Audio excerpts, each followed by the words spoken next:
Hello friends, in this video I will show you how to write minus plus sign in Microsoft Excel. So click on this Insert tab, then Equation, and here select this minus plus. Another way, slash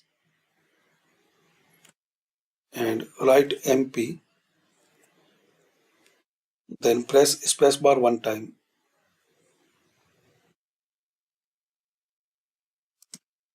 So you can write this symbol. And same, once you press slash and write PM and space, so you can write this plus minus symbol. And in this equation editor, there are more useful symbols. You can write it here.